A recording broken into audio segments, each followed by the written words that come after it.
Hello, everybody. What's going on? What's up? What's up? What's up? Hope everybody's having an amazing long weekend. Easter long weekend. All right, what's up? Gonna get more into that, but I don't necessarily follow these Babylon days. You know what I mean? They're always changing up the days. You don't know what is what.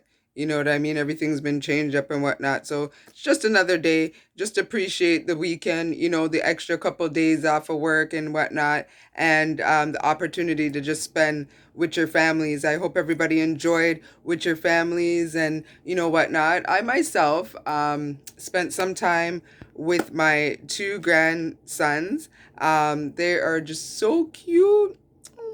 They're just so cute. I just love spending time with them.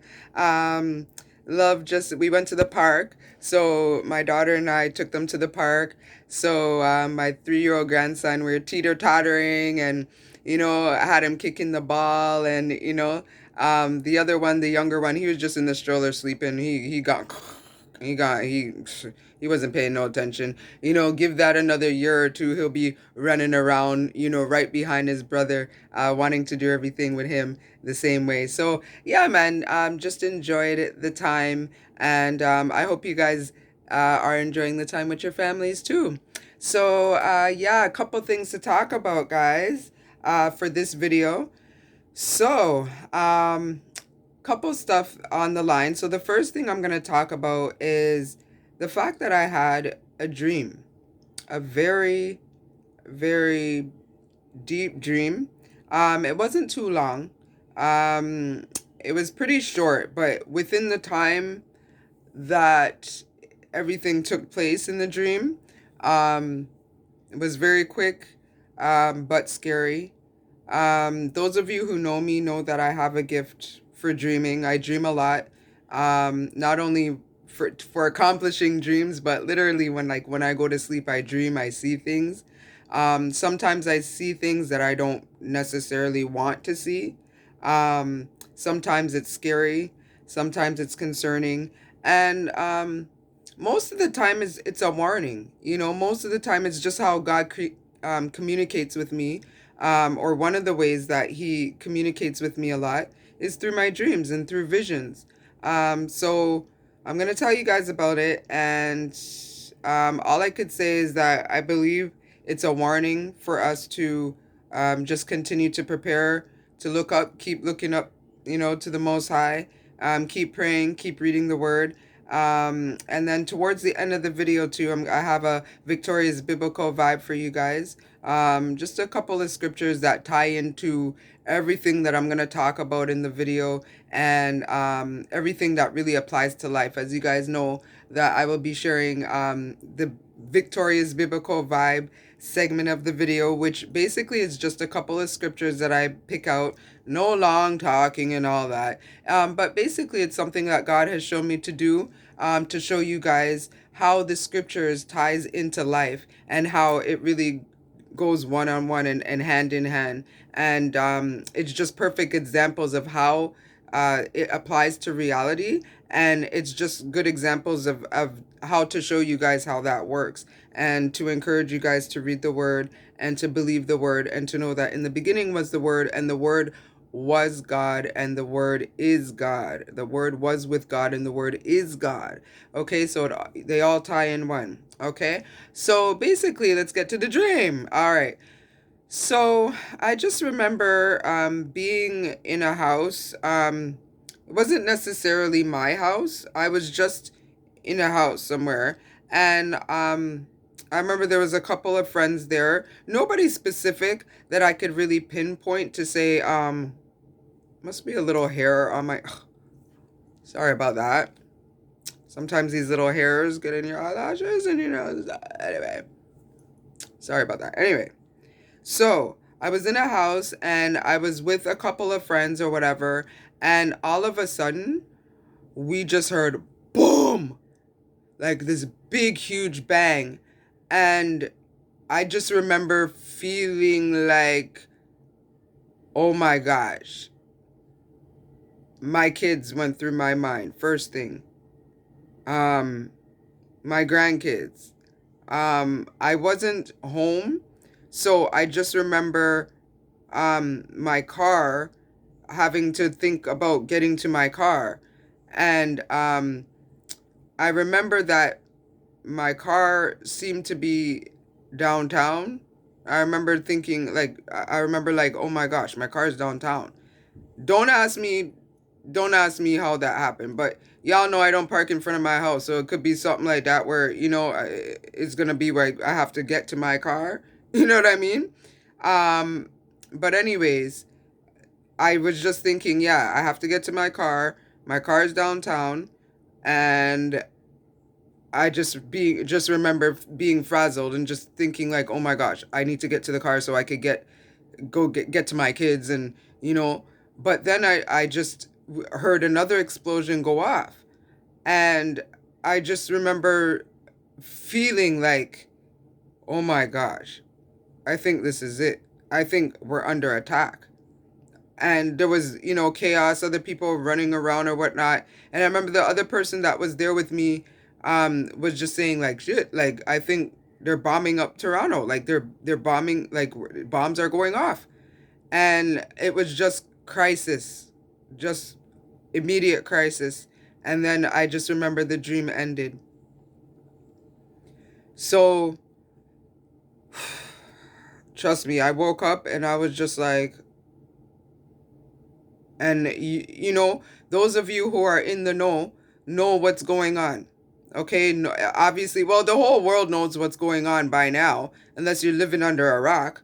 With Ukraine, and and all that stuff. The war, with war blooming, and the threat of that.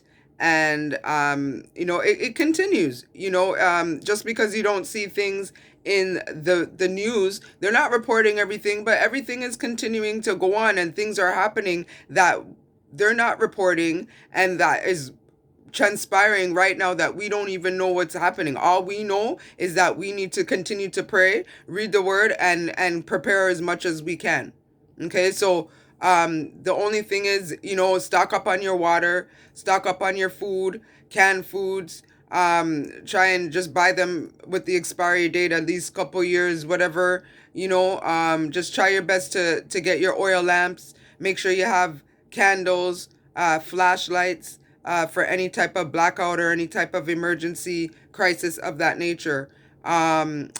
So I don't know, just the Holy Spirit warning me and sending a warning to tell me to show you guys, because after all that happened from yesterday, I wanted to make the video, and time and everything, so that's why I had to make it today, and really get this message out here and tell you guys about that. So it's not to scare anybody. It ain't about no fear mongering, fire, bun, bad mind, fear. We don't fear. We believe in God Almighty, but it's just a warning. It's just a warning. He warns his people before things happen. And based on I do a lot of study and research, and I can't wait to do more videos on certain things or whatnot. But based on what we know, they have been wanting to attack the Western Hemisphere for the longest time. The longest time. And, I don't know what they've concocted, now that this thing is over, with the virus thing is over, or not necessarily over, but, it's kind of past. I don't know what they're planning next. Okay? And with all this war and this, that, Bible prophecy is happening. We're in Matthew 24, where Yeshua says, there will be war and rumors of war, epidemics. Everything that's happening basically is in the word. And this is why I can show you guys a 1-2 when the Spirit shows me to share certain scriptures that applies to like what's going on. Now it just is what it is. None of us are perfect. I ain't perfect. I ain't perfect, but I try. I just try to live my life day by day. Try doing the right thing, not purposely doing things to people, or sabotaging, setting up, manipulating, misleading. I always deal with truth. I always wear my heart on my sleeve. Everybody knows how I'm feeling. most of the time. I don't hide. I'm just real like that. I'm just real with my feelings. I just tell it like it is. So I know that God loves me. He loves me a lot, and I try from the time I was young, singing in the choir and everything. I've always had a heart for Jesus, Yeshua HaMashiach. So I gotta spread the real raw reality. And if I have a dream or a vision, I'm gonna share it with you guys. I'm gonna share it with you guys because it was given to me to warn us, to get ready, to stay on our toes. Stay prayed up. Stay prayed up. Stay prayed up. Make an emergency plan. Get your walkie talkies. Do what you have to do. Make your plans with your friends and your family just in case anything happens and power goes. You have a meeting spot. Say, yo, we're gonna meet here, and if anything happens, this is where we're meeting. Period. Point blank. So that if communication cuts, we know this is the meeting spot. Nobody leave here until all of us meet at this spot. So these are the type of plans that we really have to come up with, and just kind of like emergency backup plans just in case, because when shit leaks, you don't want to be thrown off, and like, and in the dream, that's kind of how I was. So if anything, that's the blessing, to warn, so that it's in my head, to kind of be cautious about it and be aware, and to remember that at any given time, anything could happen, and not to take anything for granted. Don't take anybody for granted. Enjoy your life. Enjoy these moments, while we can go out, while we can do this and do that. Enjoy, be safe, and enjoy, and just, really stay prayed up, because you just never know. You just never know. So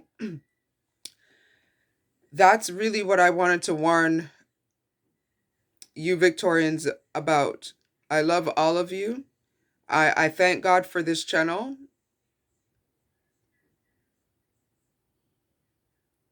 and I'm really just grateful for how far He's brought me, and for how much farther He's going to bring me. So it's my job to use the little platform and use the little whatever to spread the message, spread the goodness. Fyah bun bad mind. We stomp evil out. Evil's under our feet. We burn out the demons. We run the demons. We burn our frankincense and myrrh. We burn it out. We read our psalms. We sing. We vibe out, and we're gonna make it. All right. So you guys stay encouraged with that. Okay. So on that note now, I want to get into another topic that has to do with, as you guys know, what I like to talk about and specialize in basically is narcissism, and how people treat each other, and how people manipulate, and how I could teach people and show people the signs, and see um, how clearly people operate, that you could recognize certain characteristics and whatnot. So I want to talk about a movie. Actually, it's kind of like a movie review commentary type of thing. So yeah, the movie is called The Fall of Grace, and it is a Tyler Perry movie. Um, as most of us know, Tyler Perry is an amazing filmmaker, film director, and I really admire his work. So I enjoy watching a lot of Tyler Perry movies, especially the Medea movies. Hey, big up to Medea. She a bad guy, Don't mess with Medea, yo. She'll take out her gun and pop.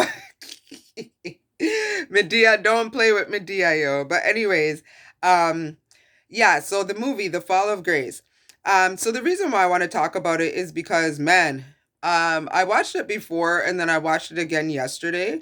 And boy, sometimes that's why it's good to watch movies over again, sometimes a second or third time, because you really, really um pick up things and see things and get the storyline and really understand things that maybe you missed the first time. Clearly, I missed a lot of it the first time. I think maybe the first time I watched it, I fell asleep because clearly, anyways, I watched it yesterday. And I suggest all of you watch it. It's a good movie. It's on Netflix. It's called The Fall of Grace. Excellent movie.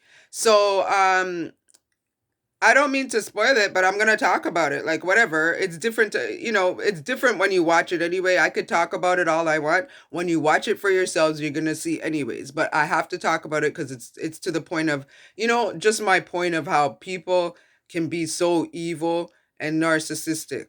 Okay, specifically, this in this story is a man, is a character of a man of how um how a man can trick a woman and manipulate a woman to such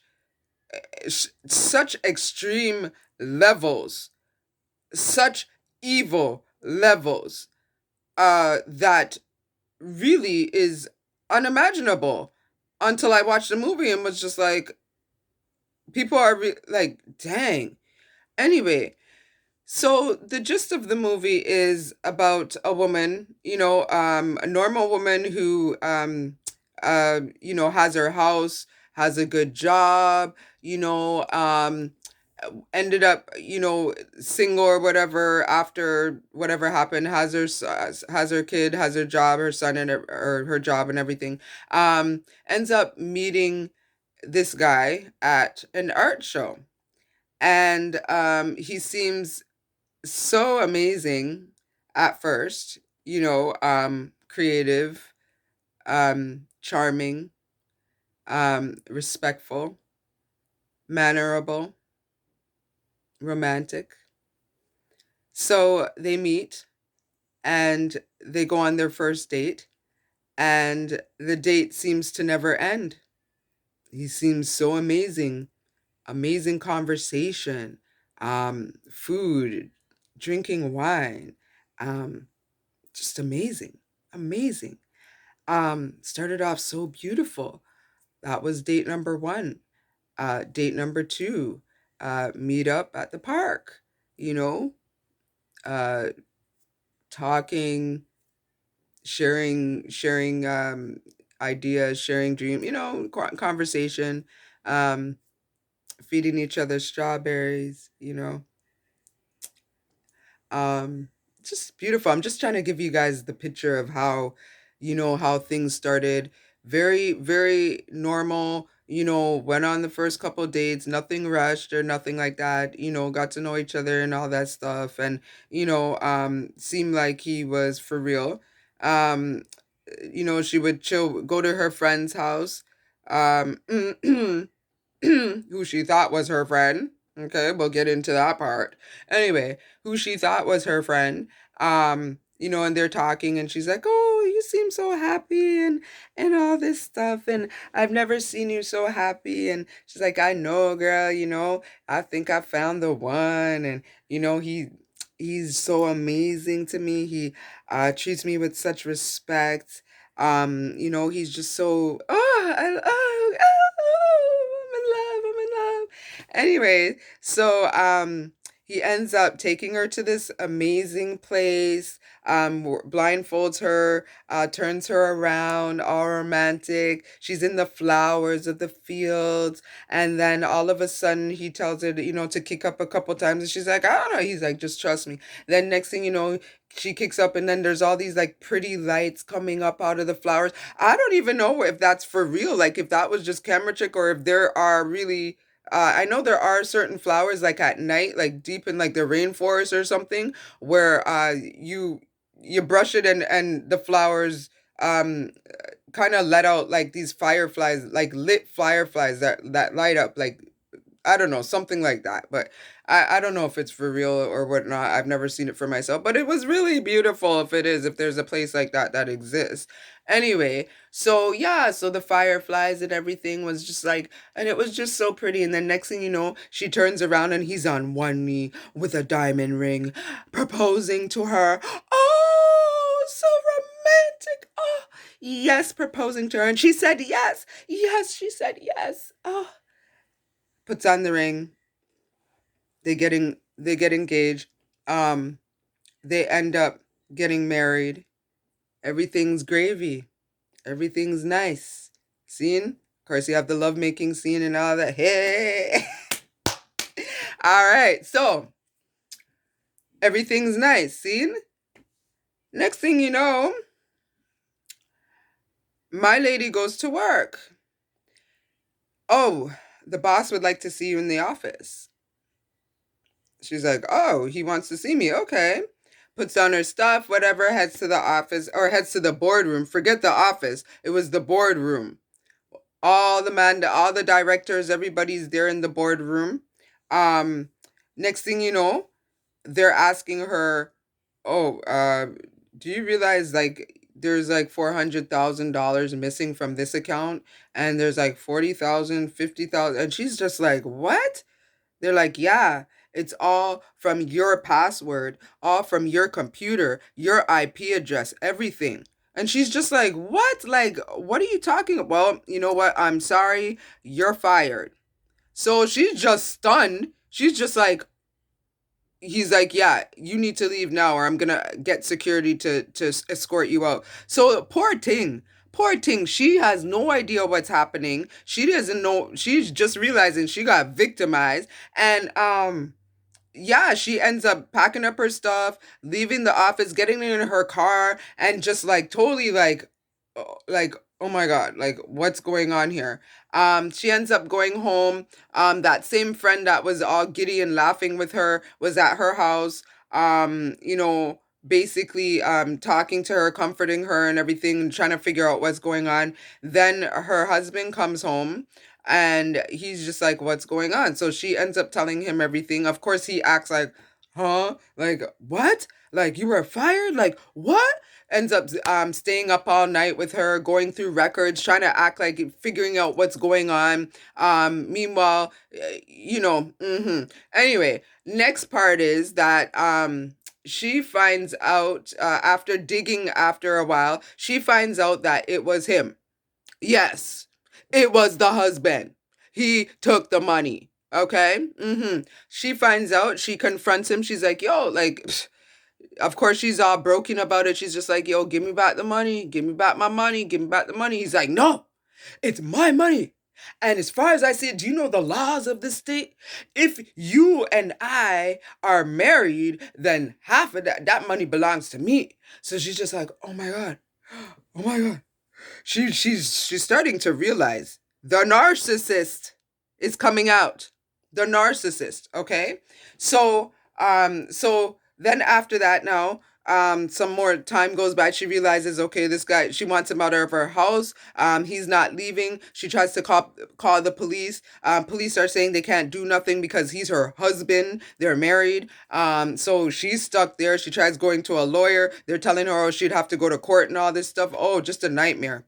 Anyway, she ends up coming home and oh my gosh, she ends up coming home and she hears, yeah, walks up the stairs, walks into the room. Yeah, her husband's dealing with a next woman in their bed.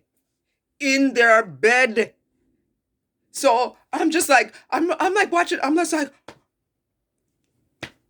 so anyway, so he kicks her out of the room. He kicks his wife out of the room. And it's like, yo, get out of here. And acting like it's his mother. And because she is a little bit older than him, you know, so, but not that old to the point where, you know, but anyway, he's telling the girl, oh, don't worry, that's my mother. You know, so the girl thinks it's his mother. So she continues to do whatever she's doing with him. They come down. The wife is sitting down in the living room, like, you already know, like, that would drive anybody mad, like anybody mad. Anyways, she's just like, you know, so he comes down, he walks the lady, the young woman out that he was dealing with, gives her a kiss and everything in their house. Remember, this is her house. He moved into her house. The disrespect, I tell you, the levels of disrespect, yo. And I know this is like reels based off true stories. Anyway, so he kisses the girl goodbye, whatever, comes back in the living room, takes a seat, picks up cigarette to light, and is just like, because he knows he just got his good, right? So he's trying to be all relaxed and just be like, yeah, you know, acting all nonchalant. Meanwhile, she's just like, give me back my money. Just give back the money. And he's just like, lights up the stairs, laughing or whatnot. Next thing you know, she gets up with a baseball bat. Bam! Bam! Bam! Mash up the man face. Mash up the man, yo. Mess with a woman, you mess with a woman, mess with a woman. Mash up the man, you know. Mash up the man. Next thing you know, I gotta make this quick because the video, I'm just gonna make this a half an hour video. Anyway, mash up the man, okay? Drags his ass off the couch and then throws him in the basement. She leaves and she just drives. She calls her friend, the same friend that I told you all about, and it's like, oh, whatever, what happened, whatever. Next thing you know, the friend, I guess, ended up going over and not seeing the body there or whatnot, or her son saw the son there, and the friend went over. But I'll get to the whole thing, okay? Bottom line is, okay, after that happened, after she mashed up the man, she ended up, that's how she ended up in jail, okay? Because she's telling a lawyer this story because she ended up in jail. And that's how the movie starts. Like, she's in jail first, and then she gets into the story of what happened because she wanted to just plead guilty or whatever. But they knew that there was more to the story. So they wanted to fight for her. So, anyways, long story short, anyway, it turns out that her friend was the mother of her husband, okay, which was her friend's son the whole time. They were a mother-son fraud duo. They frauded a whole bunch of people. Long story short, when the lawyer ends up going to the house, ends up going downstairs and seeing all these old women that are chained up or whatnot because they were kidnapping the old women and collecting their old age security. And that's why she got her son to marry her elderly friend so that he could go and steal all the money and do everything that he did. Yeah, it turned out to be a mother and son duo. Her friend was the mother of her husband. Yes. Just to show you how you cannot trust people. Okay, that was her friend the whole time. Okay, so it's just crazy. It is just absolutely crazy. Okay, how people are so narcissistic and so evil and so and that's just a movie, never mind real life. You know what I mean? It's going on in real life, you know? And I just wanted to talk about it because it's just crazy. The narcissism, the trickery, the misleading, the manipulations, the deceptions. These are just Decepticons. This world is just full of Decepticons. You can't trust nobody. They come in like, and you don't know because they come in like they're nice at first. You just never know. You don't know until their true colors are shown. You know, that's the thing. They come like they're nice. They come like you think they're nice, especially with us women and men. You know, you think that they're nice. You think that they're good people. They present themselves to be as a good guy. They present themselves to be as a normal good guy that could be there for you and be the man that you need him to be. You know, and be there for you. And then you find out other things about them that just throws everything off. It's just like, fuck, it turns out that they're a rotten character, a bad mind or whatever. They're evil, manipulative, true colors or whatever come out. And it turns out they were using you or whatever. Just like in the movie, when she found out everything, it was just like, oh my God. And so many of us women can relate to this. Nobody could judge anybody. It happens to most of us women. And it's just sad. Like, why can't you men just be like straight up? You know, it's just sad. So I suggest y'all watch that movie. Really good movie, The Fall of Grace by Tyler Perry. It's on Netflix. You guys check it out. And you know, that basically brings us to the conclusion of the video. I want to do a biblical Victorious Vibes. I'm going to make another video for that because this is going to conclude right about now. Yes, with my ghetto equipment, I'm going to be getting some better, my camera, so that I could record for longer times or whatnot, but it just is what it is. So, you guys look out for the next Victorious Biblical Vibes. That will be part 2 of the video. And thank you guys so much for tuning in. So yeah, just treat each other with respect, you know, love each other, you know, be real, you know, don't be fake, be real about things. Say how you feel, Don't manipulate people. Don't trick nobody, man. All right? All right. So Nikki Victorious out. You guys look out for the next one for the Victorious biblical vibe that ties in to everything we're talking about. So, enough respect and one love.